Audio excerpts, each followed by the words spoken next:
পুজো আসতে বাকি আর মাত্র কয়েকটা দিন। মহিলাদের রূপচর্চার প্রস্তুতি তো প্রায় শেষ। তবে পুজোর আগে ত্বকের জেল্লায় মেয়েদের সঙ্গে সমানভাবে পাল্লা দিচ্ছে ছেলেরাও। তাই কিভাবে স্কিনের যত্ন নিলে নিজেকে আরো সুন্দর ও স্মার্ট লাগবে, সেই নিয়ে আজকের এই প্রতিবেদন। সুতরাং শেষ পর্যন্ত ভিডিওটি দেখতে থাকুন। আমি অঙ্কিতা, চলুন ভিডিওটি শুরু করি। নম্বর 1, দাড়ি কাটার সময়ে প্রতিবার নিউ ব্লেড ব্যবহার করুন এবং শেভিংয়ের পর অবশ্যই ময়েশ্চারাইজার ব্যবহার করুন। নম্বর 2, মুখ মোছার সময়ে তোয়ালে দিয়ে ফেস ঘষবেন না। হালকা আলতো করে জল শুকিয়ে নেবেন। বেশি জোরে ঘষলে স্কিন ভিতর থেকে কুঁচকে যেতে পারে। নম্বর 3, বাড়ির বাইরে বেরোনোর সময়ে মুখে অবশ্যই সানস্ক্রিন ব্যবহার করুন। এই নিয়ম নারী পুরুষ সবার ক্ষেত্রেই প্রযোজ্য।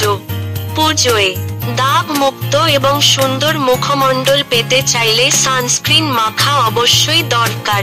নম্বর 4, পুরুষদের ত্বক আরও পুরু এবং তৈলাক্ত বলে জানান প্রখ্যাত ডার্মাটোলজিস্ট ডক্টর গৌতম ঝা। তিনি বলেন এ কারণে তাদের জন্য ত্বক পরিচর্যার সামগ্রীও হয় মহিলাদের থেকে খানিক আলাদা। তাই ছেলেদের জন্য আলাদা করে তৈরি করা প্রোডাক্টটি ব্যবহার করা উচিত ছেলেদের। এতে ত্বক সুরক্ষিত থাকবে। কিংবা কোনো ভালো ডার্মাটোলজিস্টের সাজেস্ট করা ক্রিম ইউজ করুন। নম্বর 5, অ্যান্টিঅক্সিডেন্ট সমৃদ্ধ শাকসবজি এবং ফলমূল যেমন বিট, পালং শাক ইত্যাদি খান। এর সাথে পর্যাপ্ত জল খেতে হবে। এছাড়া নিয়মিত ঠিকমতো ঘুম এবং স্বাস্থ্যসম্মত জীবন যাপন করুন। দেখবেন নিজেকে আরো স্মার্ট ও সুন্দর করে তুলেছেন। সুতরাং আজ এ পর্যন্তই।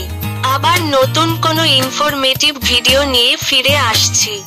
ভালো থাকুন, সুস্থ থাকুন। ধন্যবাদ।